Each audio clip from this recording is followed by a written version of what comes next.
is currently the morning of the 13th of September 2020. The tropics in the Western Pacific have relatively calmed down over the past week, but it is still active nonetheless. In fact, Tropical Depression 12W was never given a name, but a 12W, the nomenclature put up by JTWC, did develop, pushed off here towards the north, just past the Kanto Plain, and now you can see what's left of it scooting out there into the North Pacific, kind of getting pulled along by this area of low pressure towards the northwest.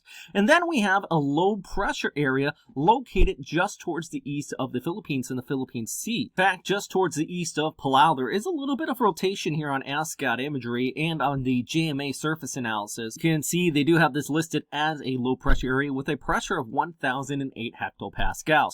Now, what does this mean for the Philippines? Well, the short and sweet of it, to expect at least a little bit of an increase in rainfall here, especially across central and southern areas of the Philippines. And even the GFS model, as we go ahead out until about Wednesday and Thursday, it really kind of picks this up and pulls it further towards the north, bringing a pretty decent increase in rainfall across parts of Luzon as well. The surface pressure and just showing some of this precipitation here on the GFS model, indicating a low pressure area, pretty much developing right along that line. Let's actually loop this ahead and you can see what I am talking about here. Watch that develop right there. Then it moves off towards the north, towards Luzon. So, I mean, here's the deal. If we go back to satellite picture, it's not pretty out this time. ASCAT imagery, if you reflect back, I showed you that about a minute ago. Not very concrete of where that low pressure area is there. It's an elongated trough.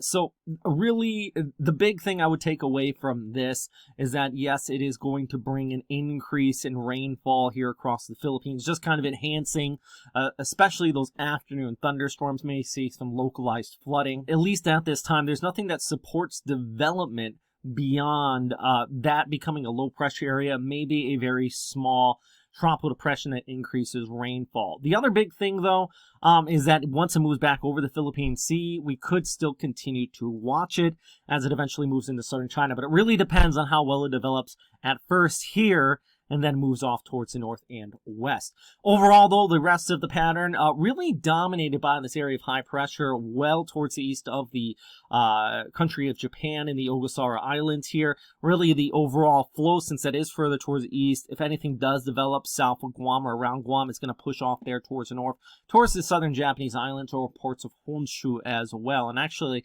let's loop this ahead here, and you can kind of see what that pattern is like when I'm showing you here. Watch this actually developing around the Ogasawara Islands, and something kind of spins up much like our latest tropical depression. Now, does that mean that will happen? Probably not, but it just kind of gives you an idea of what the flow is here. And in fact, with this area of low pressure down here, that's actually kind of out of sync with the rest of the flow, which is kind of coming like this, and one reason why the Philippines haven't really seen much at all this season. This is just kind of a first glance at this area. I'll talk more about it if it does spin up more so. I've kind of taken a step back ever since we had those back-to-back storms. But if anything comes out of this, which I highly doubt, but, you know, I've been wrong before. I'm not somebody who's not going to say, you know, I'm always right, right? But I think this one, based on everything I'm seeing right now, just an increase in rainfall, and the rest of the pattern seems pretty calm, or generally nothing dangerous lurking in the extended forecast, I should say. Anyways, guys, if you have any questions, comments, or suggestions, please let me know down in the comment box below. And yeah, of course, as always, stay safe out there.